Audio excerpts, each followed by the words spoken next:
Sebuah pelangi melengkung indah di atas langit seusai turunnya hujan, membuat bibir manis seorang gadis SMA yang sedari tadi duduk di halte bis tersenyum melihatnya. Tak lama kemudian pikirannya kembali bimbang, mengingat kemana saat ini dia harus melangkah. Hatinya sedikit demi sedikit mulai kembali rapuh. Walau sudah berada cukup jauh dari rumahnya, namun makian dari kedua orang tuanya masih saja terngiang di telinganya. Gadis ini bernama Merita, dan ia memiliki saudara kembar bernama Miranti. Mereka berdua biasa dipanggil Mary dan Mira. Kedua orang tua mereka selalu menekankan agar mereka berdua untuk selalu menjadi juara kelas di sekolahnya. Namun keadaan berkata lain. Meskipun wajah mereka sama, tapi isi kepala mereka sungguh berbeda.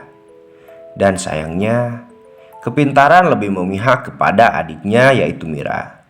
Dari kelas 1 SD bahkan sampai SMA sekarang, Mira selalu mendapat ranking 1, bahkan sering menjuarai berbagai perlombaan. Jelas saja hal itu membuat kedua orang tua mereka selalu menyanjung dan mengagumkan Mira. Bahkan tak jarang selalu membanggakan Mira kepada para tetangga. Hal itu selalu membuat Mary merasa iri dan sakit hati. Berbalik dari kecerdasan Mira, dari SD sampai sekarang, Mary selalu mendapat ranking paling terakhir di sekolahnya. Tentu saja hal itu selalu membuat kedua orang tuanya darah tinggi dan selalu memarahi Mary. Bahkan yang paling menyakitkan adalah perkataan terakhir dari mulut ayahnya tadi, yang mengatakan menyesal memiliki seorang anak yang bodoh seperti Mary. Perkataan itu terlontar saat Mary dan Mira sepulang sekolah tadi memperlihatkan rapot yang mereka bawa. Melihat isi rapot Mary yang nilainya tidak baik, sang ayah begitu murka terhadapnya. Bahkan rapot itu sampai dilempar ke arah wajah Mary. Dan dari situlah, karena sudah tak tahan lagi, akhirnya tanpa berpamitan, Mary memutuskan untuk pergi dari rumah orang tuanya. Dan itulah alasan mengapa saat ini Mary duduk termenung sendirian di halte bis yang sepi. Sebetulnya sudah ada 3-4 bis yang berhenti di depannya. Namun karena ia tak memiliki uang dan tak ada tujuan sama sekali, akhirnya membuat ia termenung meratapi nasibnya di tempat itu. Sampai tak terasa, suara lantunan shalawat sebelum dikumandangkannya azan maghrib sudah mulai terdengar dari beberapa penjuru speaker masjid, yang menandakan bahwa hari akan mulai gelap. Merasa bingung dan putus asa dengan keadaan itu, ia pun menutup wajahnya dengan kedua telapak tangan mungilnya. Sambil sesegukan, gadis SMA itu menangis sendirian di halte bis itu. Tapi tiba-tiba, suara seorang wanita memanggil sambil memegang pundak Merita. "Dek, ngapain kamu di sini?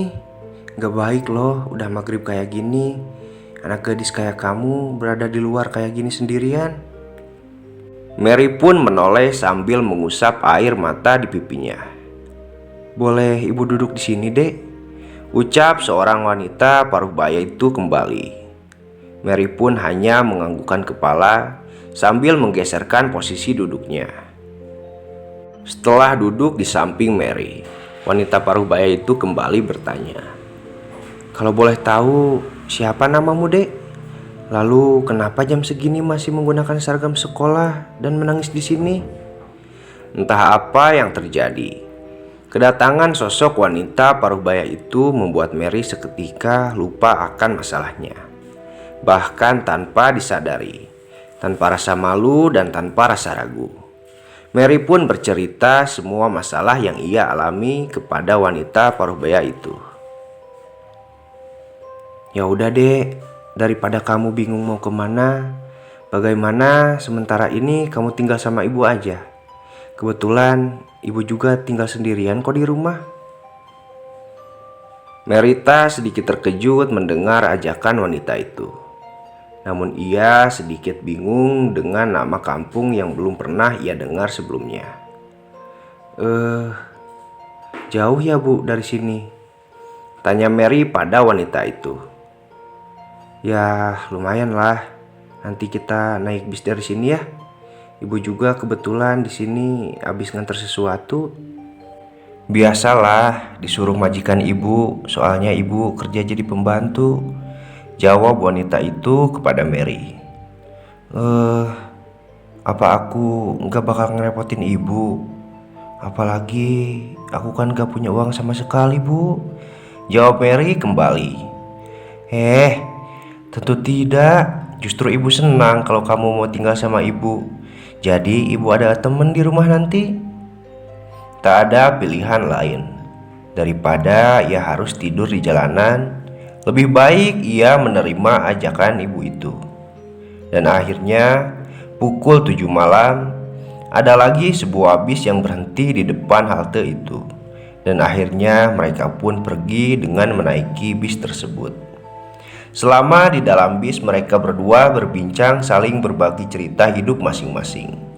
Hingga diketahui nama wanita itu adalah Rumanah, atau biasa dipanggil dengan sebutan Bu Rum. Ia mengaku bekerja sebagai pembantu di sebuah rumah orang kaya yang tidak jauh dari rumahnya. Menurut Bu Rum, ia sudah 5 tahun tinggal sendirian di rumahnya semenjak bercerai dengan suaminya, dan ketiga anaknya memilih untuk ikut bersama ayahnya. Karena menurut Bu Rum, keadaan ekonomi mantan suaminya lebih baik daripada dirinya. Tak terasa saking asiknya mereka berbincang, mereka pun akhirnya sampai di tujuan. Mereka turun di suatu tempat yang sangat asing bagi Merita. Dek Mary, dari sini kita jalan kaki ya. Gak terlalu jauh kok ke rumah ibu, ucap Bu Rum kepada Mary. Merita hanya menganggukkan kepalanya. Suasana jalanan begitu sangat sepi. Aspal tipis jalan pedesaan sedikit demi sedikit terus mereka lewati. Hingga tiba-tiba Bu Rum pun berhenti di depan gerbang besar suatu rumah yang sangat megah. Dek, kamu tunggu dulu ya di sini. Ini rumah majikan ibu. Ibu mau pinjam dulu baju anak majikan ibu. Siapa tahu ada yang cocok buat kamu. Tanpa ada jawaban dari Mary, Bu Rum pun langsung masuk ke dalam rumah megah itu. Dan tak lama kemudian, Bu Rum pun kembali keluar dengan membawa jinjingan berukuran sedang, yang di dalamnya dipenuhi oleh baju-baju. Perjalanan pun dilanjutkan dan benar tidak jauh dari rumah megah itu ada sebuah rumah sederhana di pinggir jalan, yang posisinya agak berjauhan dari bangunan rumah yang lain. Nah, ini rumah ibu. Ayo masuk. Mereka berdua pun akhirnya memasuki rumah itu.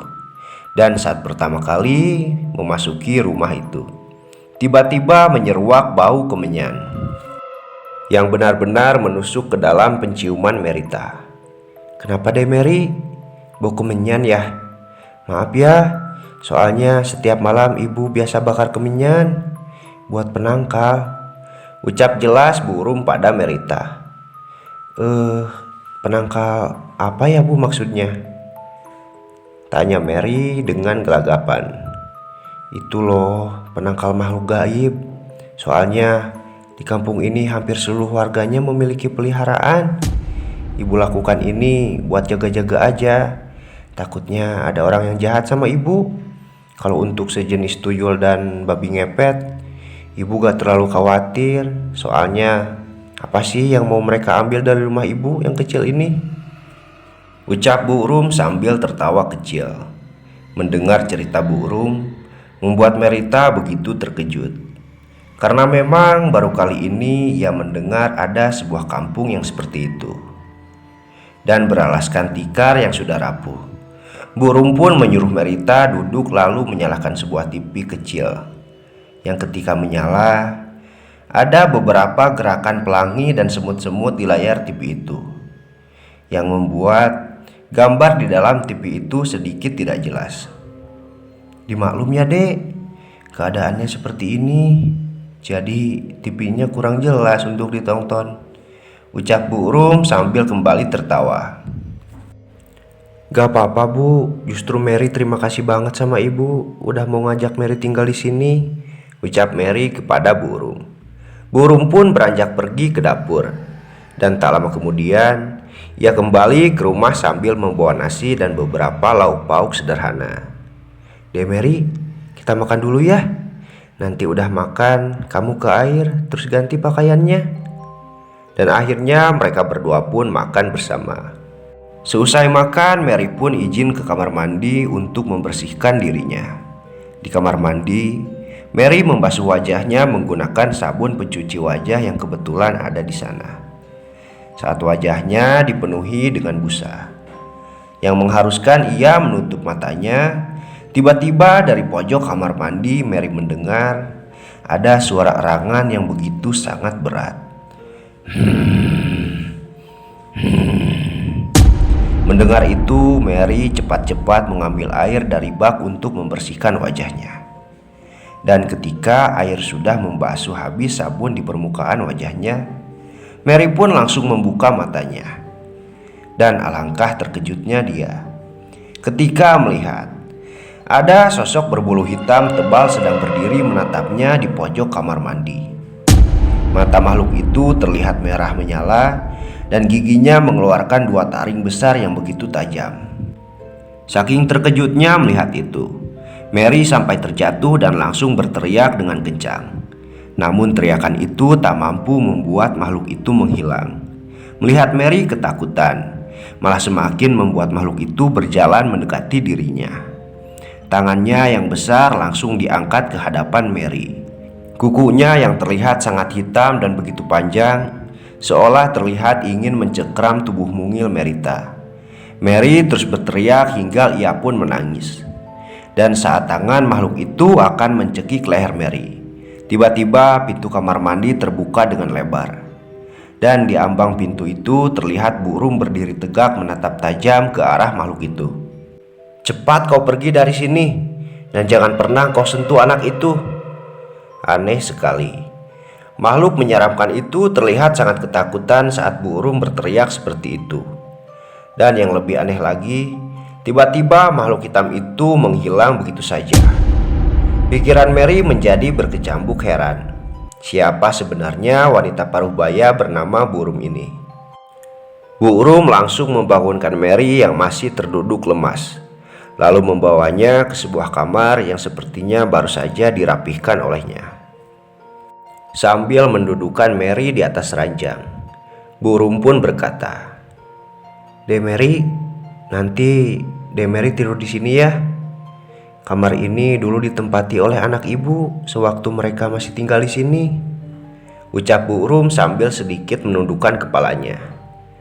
Kasihan memang, hatiku selalu iba saat melihat wajah Burung yang terlihat begitu sedih jika menceritakan anaknya. Pasti dia sangat rindu dengan kehadiran sosok anaknya. "Nanti ibu tidur di kamar sebelah. Kamu jangan takut ya. Yang tadi itu genderuwo, mungkin milik keluarga di sini. Tapi kamu tenang aja, ibu pasti jagain kamu kok." Tapi bu, memangnya ibu tidak takut dengan makhluk seperti itu? Terus, tadi aku lihat sepertinya makhluk itu malah takut sama ibu, tanya Merita kepada Burung. Burung pun tersenyum mendengar itu. "Alah, ibu udah biasa lihat yang seperti itu. Ya, seperti yang ibu bilang tadi ke kamu, hampir semua warga di sini melakukan persugihan dan memiliki jin seperti itu. Kalau tadi makhluk itu terlihat takut, dia bukan takut pada ibu. Ya mungkin karena ibu sering bakar kemenyan dan sajen untuk penangkal makhluk seperti itu," penjelasan panjang lebar dari Burung. Maaf sebelumnya bu, kalau semua warga di sini memiliki peliharaan, apa ibu juga sama?" tanya Merita kembali kepada Burung.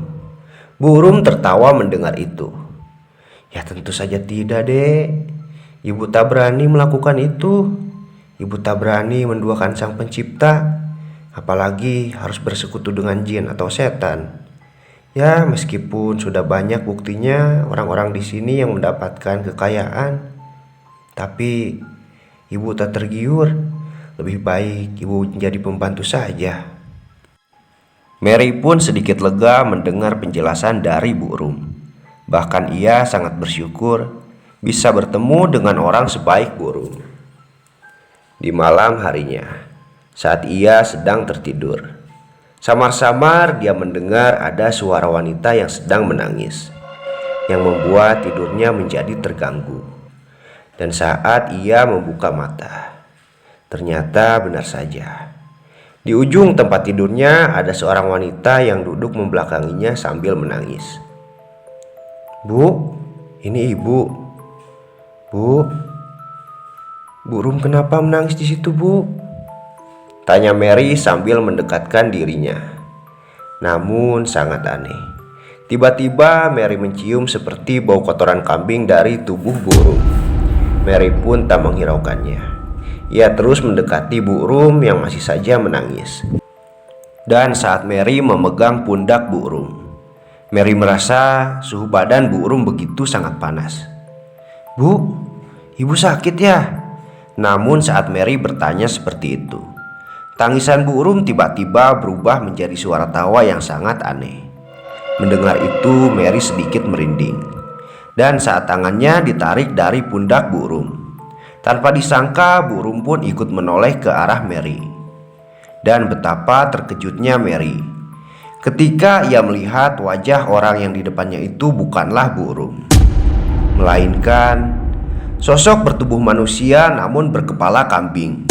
Karena terkejut, ia pun beringsut mundur sampai ia terjatuh dari atas kasur. Sama seperti saat Mary melihat sosok genderuwo di kamar mandi. Sosok iblis berkepala kambing itu terus berjalan mendekati Mary yang sudah terjatuh.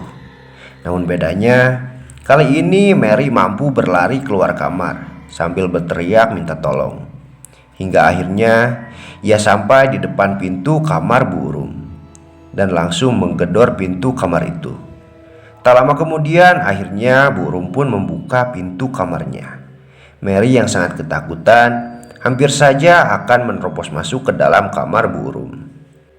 Namun seketika Bu Rum menahan tubuh Mary yang ingin masuk ke dalam kamarnya dan menutup rapat pintu kamarnya, seolah tak ingin Mary masuk ke dalam kamar itu. Di tengah rumah, Bu Rum pun bertanya ada apa kepada Mary. Dan dengan gugup, Mary langsung mengatakan bahwa di kamarnya ada sosok hantu wanita berkepala kambing. Mendengar itu, Bu Rum nampak seperti terkejut. Lalu ia beranjak masuk ke dalam kamar Mary. Dan saat sudah sampai di kamar itu, ternyata tak ada apapun di sana. "Kurang ajar, siapa yang berani mengirim peliharaan itu ke rumah ini?" teriak Bu Rum yang sepertinya sangat kesal. "Bu, Mary takut, Bu. Mary pulang aja ya, Bu," ucap Mary sambil memegang tangan Bu Rum. Namun dengan lembut, Bu Rum mengusap sisa air mata di wajah Mary. "Kamu tenang ya. Lagian kalau kamu pulang juga ini udah malam. Biar kamu gak takut, Ibu temenin tidur ya." Mary pun akhirnya luluh dan mereka pun tidur berdua di kamar itu. Dengan penuh perhatian, Bu Rum pun mengelus rambut Mary sambil menyanyikan senandung pengantar tidur. Tanpa disadari, Mary pun memeluk tubuh Bu Rum. Hatinya terasa sangat bahagia. Karena memang selama ini Mary tak pernah diperlakukan seperti itu oleh kedua orang tuanya. Singkat cerita, Mary pun terbangun dari tidurnya pukul 9 pagi. Dengan tergesa-gesa, ia langsung beranjak keluar dari kamar. Dan terlihat Bu Rum seperti baru selesai mengepel lantai. Udah bangun, Dek?" ucap Bu Rum. "Iya, Bu. Maafin aku ya bangunnya kesiangan. Ada yang bisa Mary kerjain gak, Bu? Biar Mary bisa bantu-bantu Ibu di sini," ucap Mary yang merasa tak enak hati. "Gak ada, Dek. Kamu gak perlu ngapa-ngapain. Kamu mau nemenin Ibu di sini aja, Ibu udah seneng banget kok. Sekarang kamu makan dulu ya. Tadi Ibu udah masak buat kamu." Kebaikan Bu Rum membuat Mary menjadi betah tinggal di sana. Ya, walaupun dalam satu malam dia sudah diganggu oleh dua makhluk gaib, Namun dengan adanya burung yang selalu menjaganya, Mary selalu merasa bahagia jika dekat dengan burung. Suatu waktu saat mereka sedang berbincang, tiba-tiba dari luar terdengar suara hantaman dan teriakan yang begitu keras. Mendengar itu, burung dan Mary langsung berlari menuju keluar rumah. Dan ternyata, tepat di depan rumah burung, ada seorang bapak-bapak pengendara motor yang mengalami kecelakaan tunggal. Memang aneh sekali. Di jalan pedesaan yang bahkan jalannya pun masih bagus, mengapa bisa mengalami kecelakaan tunggal separah itu? Dan yang benar-benar tidak wajar, perut bapak-bapak itu sobek hingga sampai usus-ususnya merambai keluar dan membuatnya seketika tewas di sana. Lalu tiba-tiba burung yang sedari tadi berdiri di samping Merita berucap, "Anggoro, lagi-lagi perbuatannya memakan tumbal." Setelah berkata seperti itu, burung langsung mengajak masuk Merita ke dalam rumah. Karena penasaran, Mary pun bertanya pada burung, "Bu, tadi aku sempat dengar ibu menyebut nama Anggoro dan tumbal. Kalau boleh tahu, siapa Anggoro itu, Bu?" Lalu burung pun menjawab, "Anggoro itu orang paling kaya di kampung ini. Dia adalah juragan tanah. Dan kekayaannya itu adalah hasil persugihan. Sudah banyak orang-orang yang dekat dengannya menjadi tumbal persugihannya. Contohnya orang yang kecelakaan barusan. Dia adalah salah satu pekerja di perkebunannya."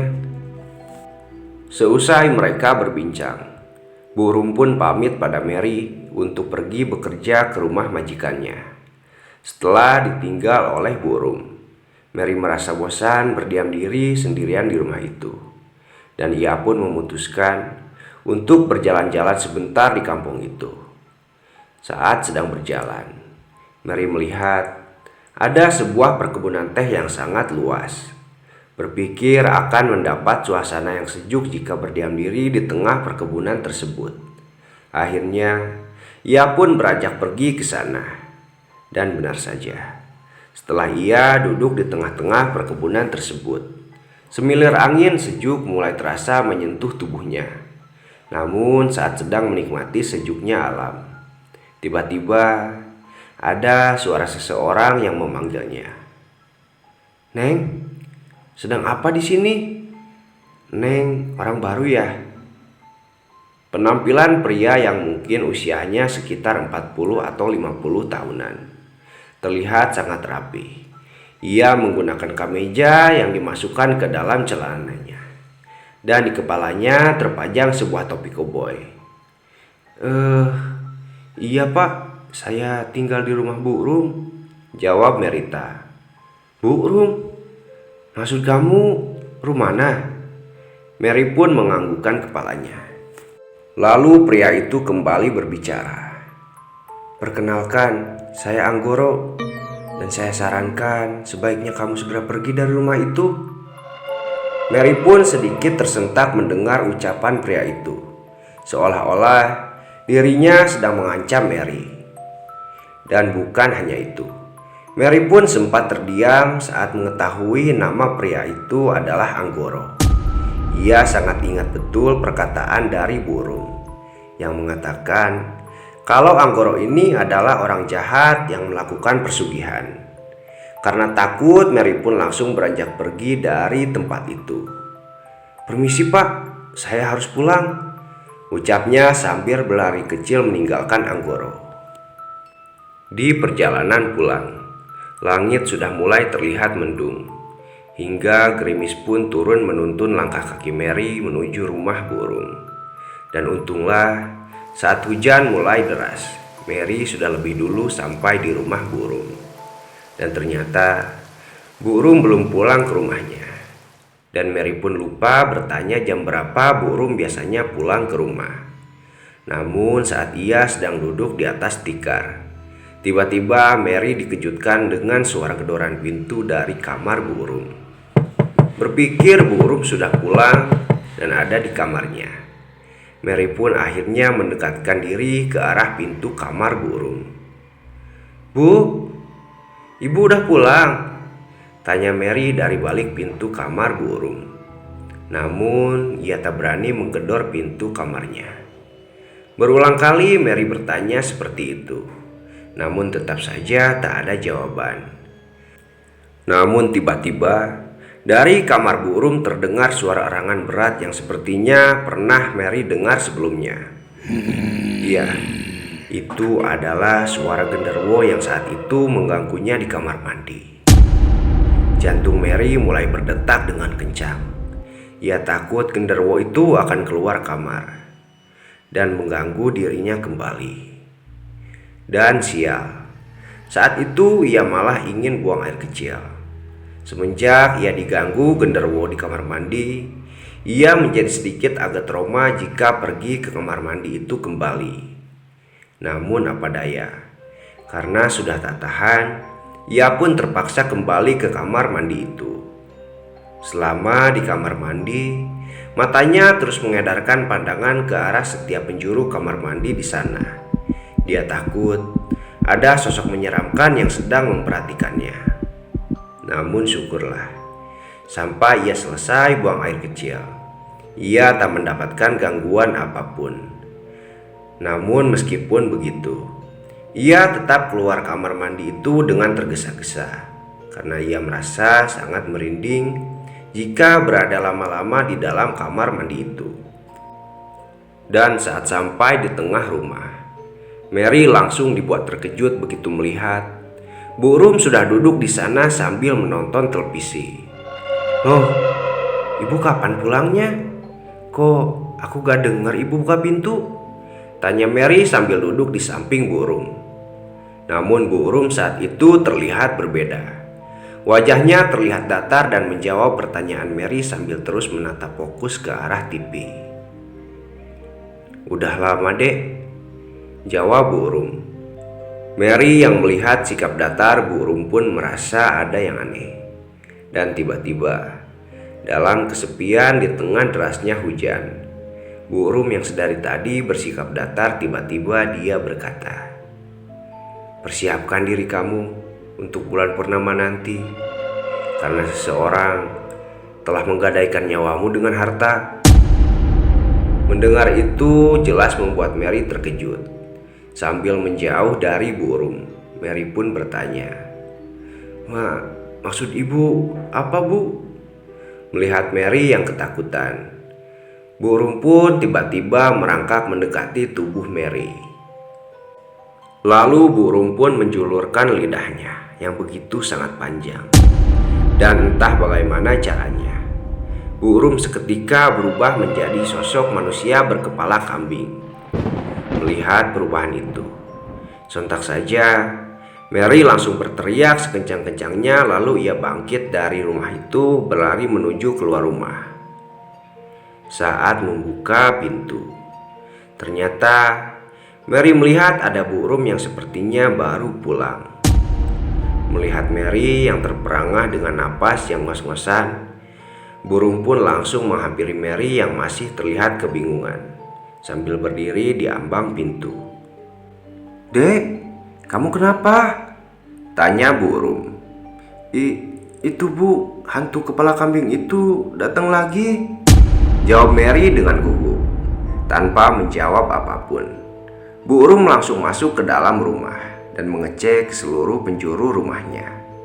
Namun seperti biasa, lagi-lagi sosok hantu berkepala kambing itu menghilang begitu saja.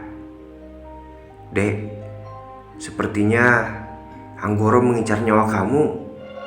Mendengar itu jelas membuat Mary begitu terkejut. "Maksudnya gimana, Bu? Mengapa Anggoro mengincar saya?" tanya Mary. "Kamu masih perawan kan?"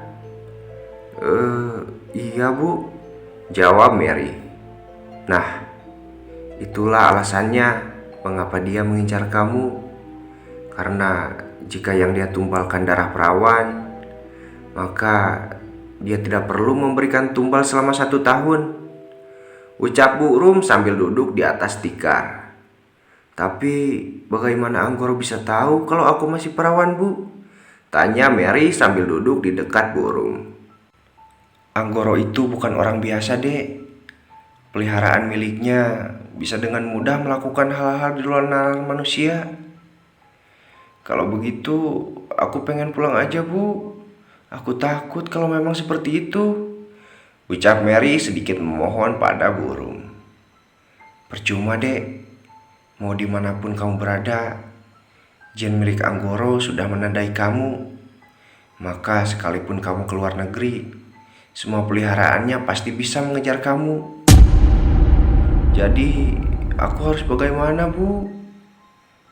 Tetaplah di sini sampai bulan purnama nanti. Ibu pasti akan menjaga kamu. Mary pun hanya bisa menurut saja pada perkataan burung, karena memang tak ada pilihan lain selain mengikuti saran dari burung. Merita saat itu tidak menceritakan kalau dia tadi sempat bertemu dengan Anggoro. Saat masih berbincang dengan burung, suara hujan perlahan mulai berhenti. Namun tiba-tiba, lagi-lagi ada suara hantaman keras di depan rumah burung. Mereka berdua pun segera bergegas melihat apa yang terjadi. Namun saat Mary akan keluar rumah, burung langsung menahan tangannya. "Jangan keluar, Dek. Di sini aja lihatnya," ucap burung pada Mary. Mary pun berdiri di samping burung yang sedang menyaksikan orang-orang menolong seorang anak muda yang terlindas oleh sebuah mobil truk. "Kamu lihat, Dek, sudah ada lagi korban kecelakaan di tempat yang sama. Semua ini bukan sebuah kebetulan dan bukan sebuah kecelakaan biasa. Maksud ibu, mereka celaka karena menjadi tumbal Anggoro," ucap Mary yang sudah mengerti dengan perkataan burung. Burung pun membalikkan badannya ke arah Merita. Lalu dia berkata, "Tentunya kamu tidak mau kan menjadi korban Anggoro seperti mereka, Dek? Maka turuti semua perkataan ibu. Ibu jamin kamu akan aman jika tetap berada di sini." Singkat cerita, sekitar pukul 8 malam, burung mulai membakar kemenyan. Bahkan Mary pun membantu menyebarkan beberapa bunga di setiap penjuru rumah itu. "Bu, apa memang ini harus dilakukan setiap hari?" tanya Merita. "Iya, karena kita tidak pernah tahu kapan seseorang akan berbuat jahat pada kita." Mereka pun duduk kembali di atas tikar. Namun baru saja mereka duduk, tiba-tiba ada seseorang yang menggedor pintu rumah burung dengan sangat keras. Bahkan orang yang menggedor pintu itu sampai berteriak memanggil nama burung. Rum mana? Cepat kau buka pintunya." Mary terkejut mendengar suara orang yang memanggil burung manah itu, karena sepertinya itu adalah suara Anggoro. "Kamu masuk ke kamar, Dek, dan jangan keluar sampai orang itu pergi," ucap burung sambil berdiri. "Apa itu Anggoro, Bu?" tanya Mary yang dijawab dengan anggukan kepala oleh burung. Dengan cepat Mary pun langsung masuk ke dalam kamarnya dan menutup pintunya dari dalam kamar. Terdengar burung yang mulai membuka pintu rumahnya. Karena penasaran, Mary pun menempelkan telinganya pada pintu kamar itu. Dan terdengarlah suara Anggoro dan burung yang sedikit bersitegang. "Mau apa kamu datang ke sini?" ucap burung. "Ah, tidak perlu berpura-pura kamu Rumana. Mana gadis yang kau bawa ke rumah ini? Di sini tidak ada siapa-siapa. Sebaiknya kamu pergi dari sini." Mendengar suara burung yang mengusir Anggoro demi menyelamatkan dirinya, Merita pun terharu. Padahal menurut burung sendiri, Anggoro adalah orang jahat yang bisa kapan saja mencelakakan siapapun. Namun demi tetap melindungi dirinya, burung seperti tidak takut dengan Anggoro. Kembali pada perbincangan Anggoro dan burung yang tetap didengarkan oleh Merita. Rumana, Kamu pikir saya tidak tahu? Kamu lihat ini, ucap Anggoro yang entah menunjukkan apa pada burung. Tadi siang aku bertemu dengan gadis itu di perkebunan teh milikku, dan dia bilang dia tinggal di sini bersama kamu, wanita jalang. Cuy, setan kamu, berani-beraninya kamu berkata seperti itu padaku. Sekarang kamu pergi dari sini, atau kamu akan menyesal seumur hidup.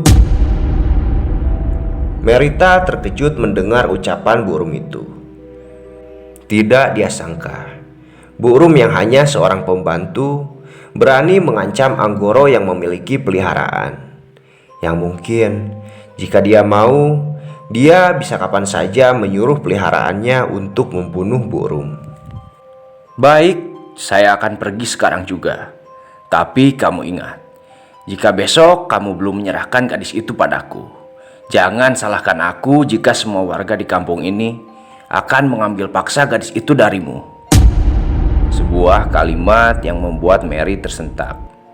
Berarti ucapan burung benar, yang mengatakan bahwa semua warga di kampung ini memang bersekutu dengan setan. Bajingan, cuy! Terdengar kalimat terakhir burung pada Anggoro. Sebelum akhirnya burung membanting pintu dengan begitu keras. Setelah itu burung masuk ke dalam kamar Mary, dan terlihat wajah burung terlihat begitu sedih. Mereka berdua pun duduk di atas ranjang. Bu, maafin Mary ya. Gara-gara Mary ada di sini, ibu menjadi banyak masalah, ucap Mary sambil memeluk burung. Tidak, Dek. Justru ibu senang kamu berada di sini. Ibu minta kamu tetap di sini ya.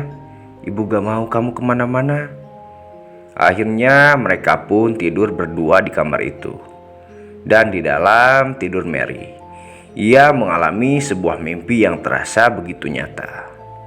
Dalam mimpi itu Mary merasa seperti ada di atas pegunungan. Ia melihat sekeliling hanya ada pepohonan yang sangat besar dan hampir tertutupi oleh kabut yang sangat tebal.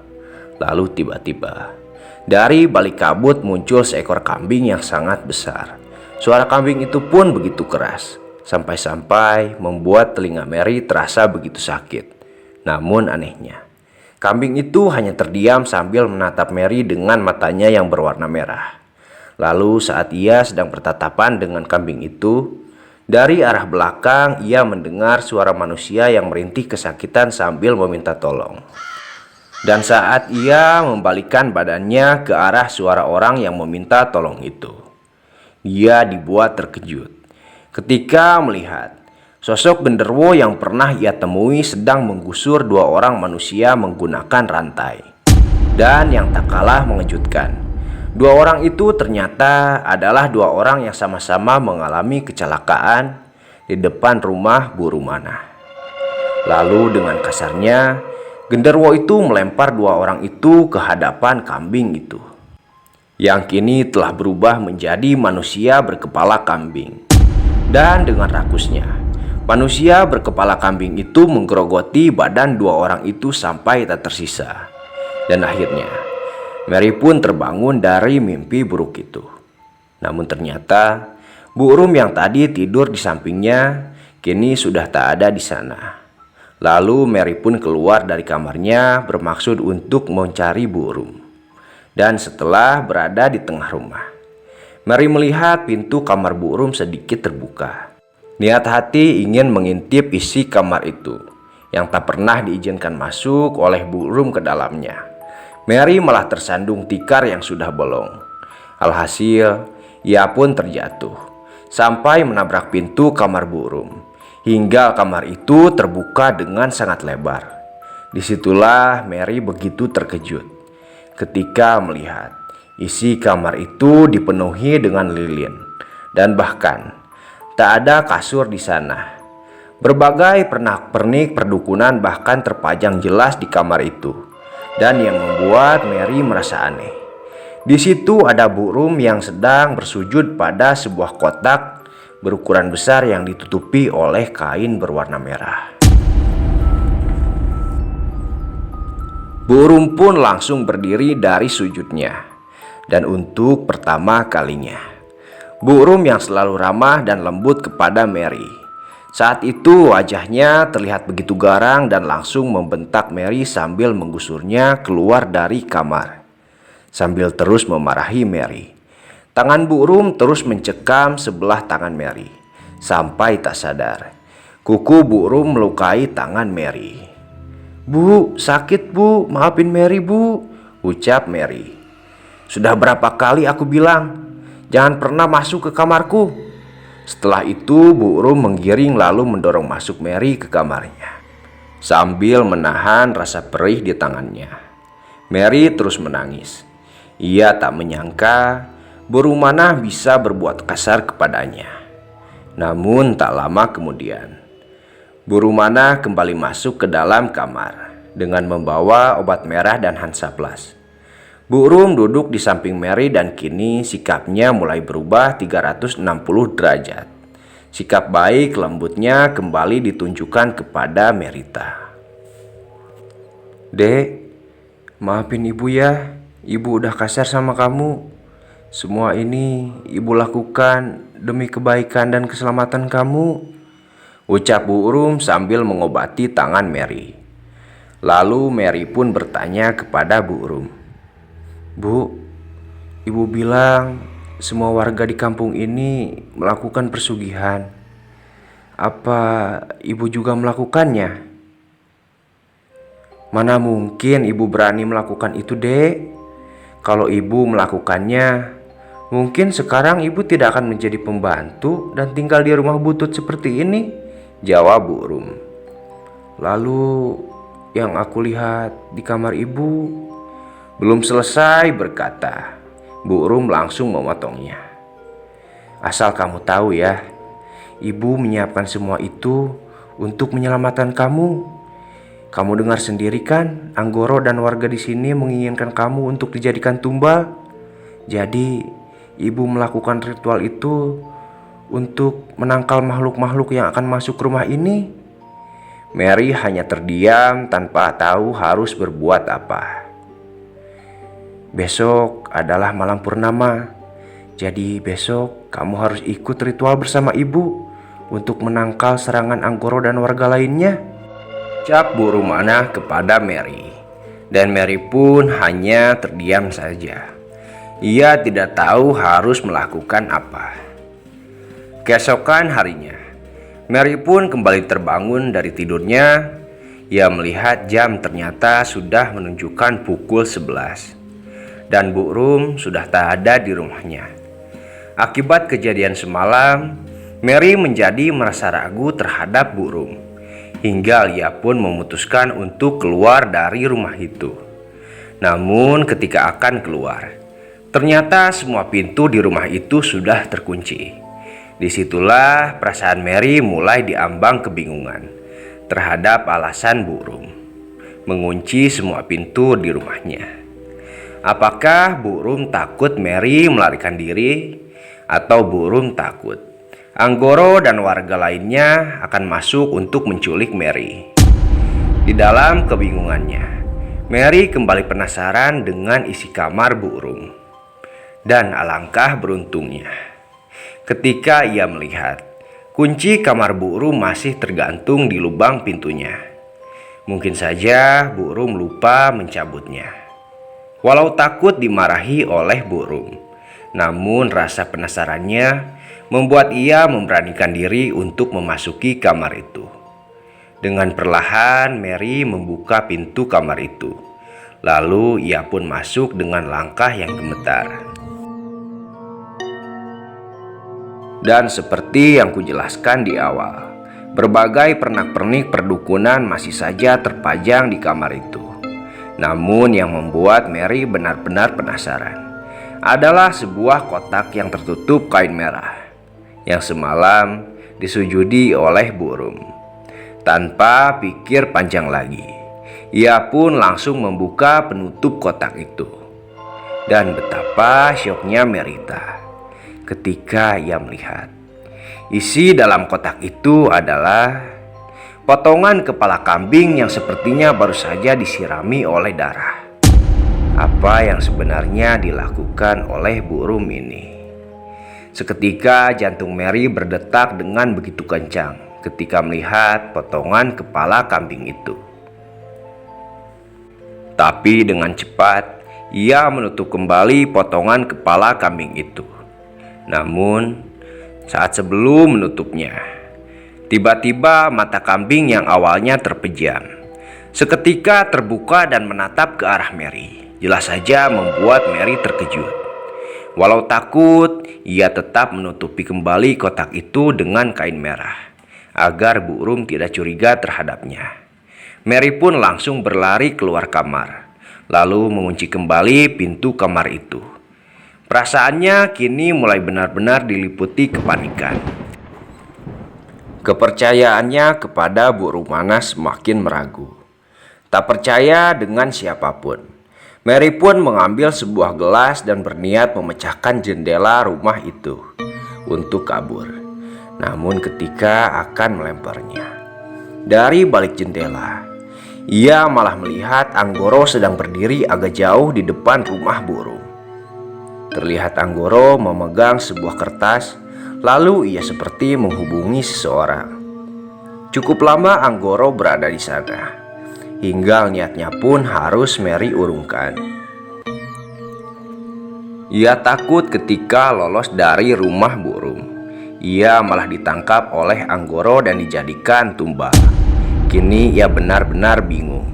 Pikirannya mulai seperti Warkop DKI, maju kena, mundur kena. Namun tiba-tiba hujan mulai turun dengan begitu deras, sehingga membuat Anggoro pergi dari depan rumah Bu Rum.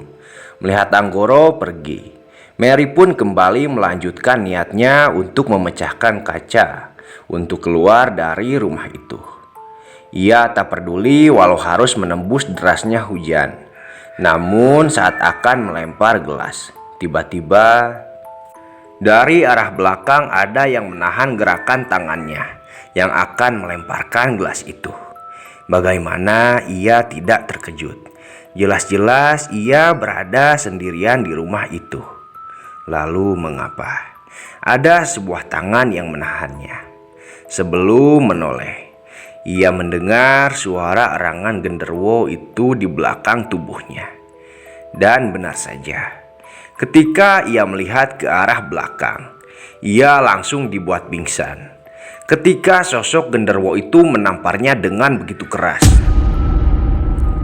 Entah berapa lama ia pingsan, namun yang jelas, saat ia sadar, dia sudah berada di kamar Bu Rum, dan kepala kambing yang awalnya ditutupi oleh kain merah, kini kepala kambing itu terpajang jelas di depan mata Mary. Entah apa yang sebenarnya terjadi, dan siapa yang telah memindahkannya ke kamar itu. Dan tak lama kemudian, Bu Rum pun masuk ke dalam kamar itu dengan memakai jubah berwarna hitam. "Kamu sudah bangun, sayang?" ucap Bu Rum sambil berjalan mendekati Mary yang masih terduduk lemas. "Bu, ada apa ini, Bu?" ucap Mary yang masih kebingungan dengan semua itu. Bu Rum pun mengelus lembut rambut Mary. "Kamu tenang ya, Dek. Sekarang ini bulan purnama. Anggoro dan warga lainnya pasti mengincar kamu dengan cara mengirim peliharaannya. Ibu gak mau kamu dijadikan tumbal mereka. Jadi malam ini kita harus melakukan ritual untuk menghadang mereka semua," ucap Bu Rum panjang lebar. "Tapi Bu, kenapa di kamar ibu ini ada kepala kambing?" tanya Mary. "Sudah, kamu jangan banyak tanya. Sekarang kalau kamu mau selamat, kamu turuti saja perintah ibu." Meskipun ragu, namun tak ada pilihan lain. Mary pun menuruti perintah Bu Rum. Pertama-tama Bu Rum menyuruh Mary menyayat tangannya dengan pisau yang sangat tajam. Jelas saja awalnya Mary menolak karena dia tak berani menyayat tangannya sendiri. Namun setelah Mary menolak hal itu, Bu Rum langsung bersikap kasar kepada Mary. Kamu mau menyayat tangan kamu sendiri, atau kamu lebih memilih menjadi tumbal Anggoro? Ucap burung dengan nada yang sangat tinggi. Dengan sangat ragu, Mary pun akhirnya mengambil pisau yang sedari tadi disodorkan oleh burung. Saat pisau itu menempel di telapak tangan Mary, Mary tak kunjung menarik pisau itu untuk menyayat tangannya. Melihat itu, burung nampak kesal, dan dengan sangat kasarnya burung menarik pisau yang sudah tertempel di telapak tangan Mary. Sampai akhirnya tangan Mary pun tersayat oleh pisau tersebut. Air mata Mary langsung keluar saking tak kuatnya menahan rasa sakit akibat sayatan itu.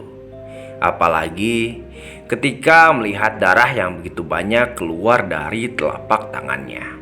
Setelah itu, burung menyuruh Mary untuk menempelkan tangannya yang terluka kepada kepala kambing di kamar itu.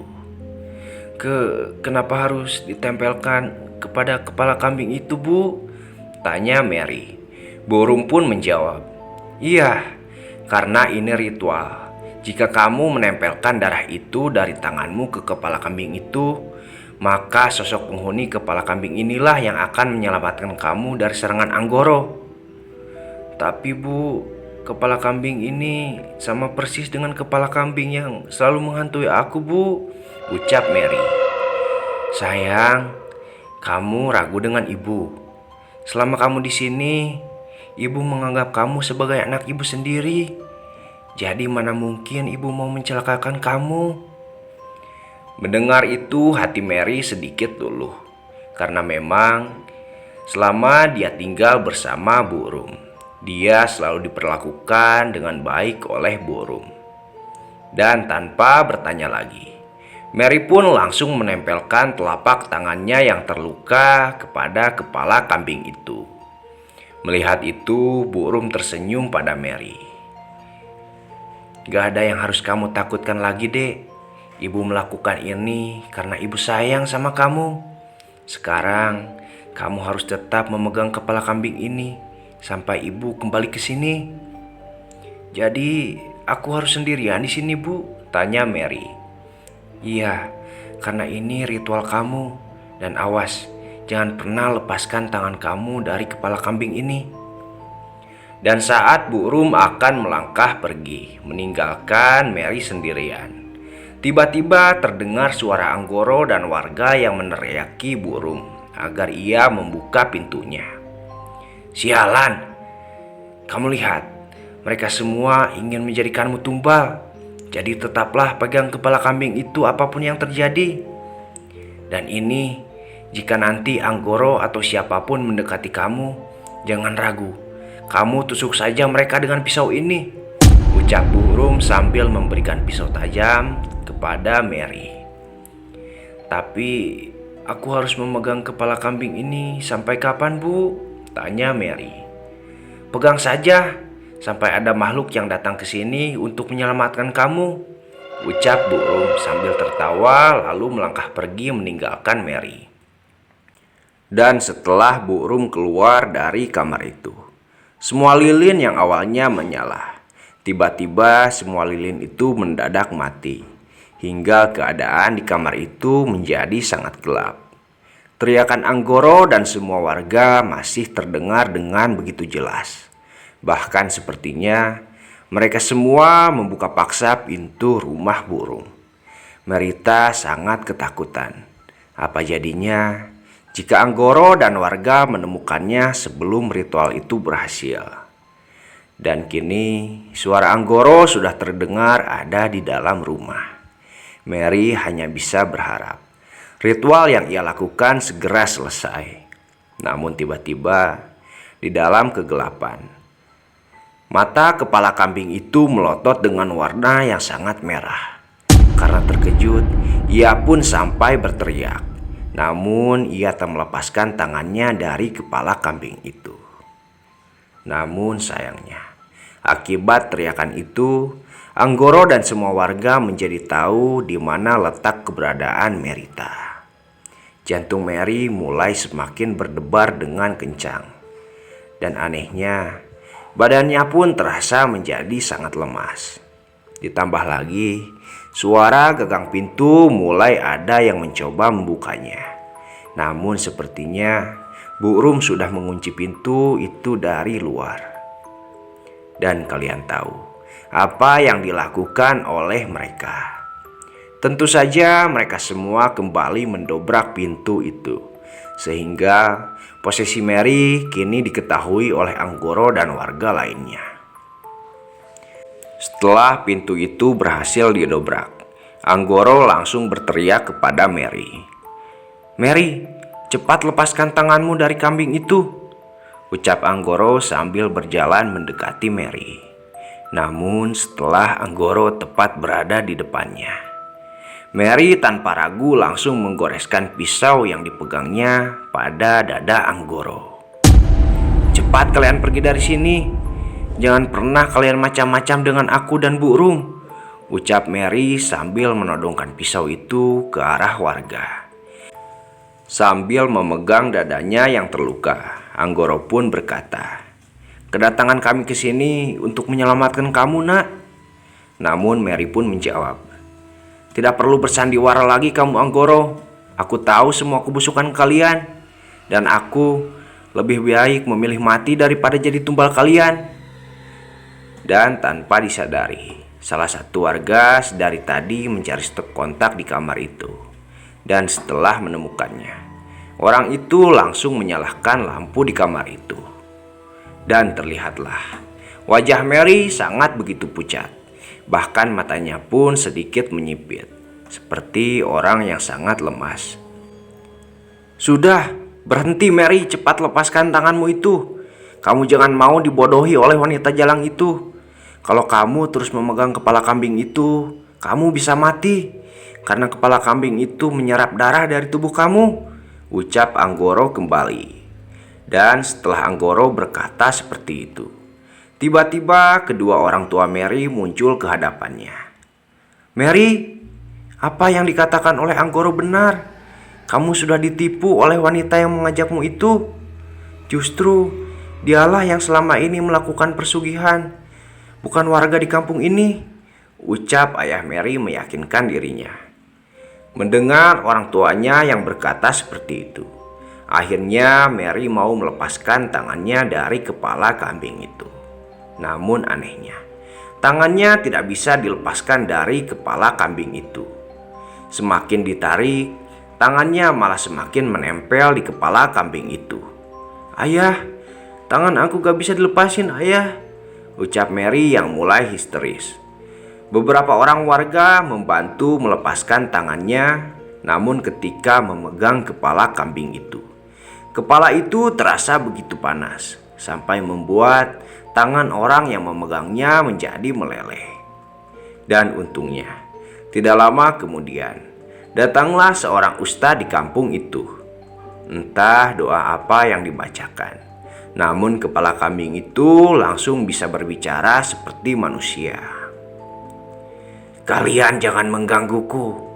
Anak ini adalah milikku. Karena Rumana, si wanita serakah itu, telah menukarkan nyawa anak ini dengan uang yang begitu banyak. Hahaha," ucap kepala kambing itu. Beberapa warga yang melihat kepala kambing itu berbicara menjadi ketakutan. Namun dengan santainya, ustadz itu membacakan sesuatu lalu menyiram kepala kambing itu dengan air yang sudah dijampi-jampi olehnya, hingga kambing itu berteriak seperti kepanasan. Dan tangan Mary pun bisa terlepas dari kambing itu. Namun karena sudah terlalu banyak darah yang disedot oleh kepala kambing itu, Mary pun langsung pingsan saat itu juga. Dan kepala kambing itu tiba-tiba terbakar begitu saja. Keesokan harinya, Mary baru tersadar di rumah ustadz yang semalam membantunya. Di situ ada orang tuanya dan ada pula Anggoro di sana. Disitulah semua orang mulai menceritakan kebenaran yang sesungguhnya. Menurut ustadz, warga di kampung ini tidak ada yang melakukan persugihan, terkecuali Bu Rum. Dari dulu semua warga mencurigai Bu Rum, namun warga tidak memiliki bukti untuk bertindak kepada Bu Rumana. Sampai akhirnya orang tua Mary menyebarkan foto Mary sebagai anak yang hilang. Dan kebetulan Anggoro melihat selembaran kertas orang hilang itu. Setelah Anggoro bertemu di perkebunan miliknya, lalu Anggoro pun menghubungi kontak orang tua Mary yang tertera di tulisan kertas itu. Lalu kenapa burung menyalahkan Anggoro sebagai orang yang melakukan persugihan dengan setan? Alasannya karena Anggoro adalah orang paling kaya di kampung itu, sehingga Rumana mengalihkan Anggoro mendapat kekayaannya dari persugihan. Padahal yang melakukan persugihan itu adalah dirinya sendiri. Bahkan anak dan suaminya pun ia jadikan tumbal persugihan. Lalu kalau begitu kenapa burung bekerja sebagai pembantu di rumah yang mewah itu? Tanya Mary. Lalu Anggoro pun menjawab, dia bukan pembantu di rumah itu. Justru dia sendirilah yang memiliki rumah itu. Dan rumah yang kemarin ditempati oleh Mary itu hanyalah rumah untuk menyiapkan tumbal. Mary pun terkejut tak percaya dengan burung yang sangat baik ternyata adalah orang jahat yang sebenarnya. Lalu di mana sekarang burung? Tanya Mary kembali. Entahlah dek, dari semalam kami mencarinya sampai kami terobos rumah mewah miliknya itu. Namun jejaknya kami tidak temukan sama sekali, jawab Pak Ustadz. Dan saat sedang berbincang, tiba-tiba datang salah satu orang warga, lalu memberi kabar bahwa dirinya telah menemukan burung dengan keadaan sudah tak bernyawa. Dan menurutnya, badan Bu Rumana terlihat sangat gosong, dipenuhi nanah seperti orang yang sudah terbakar.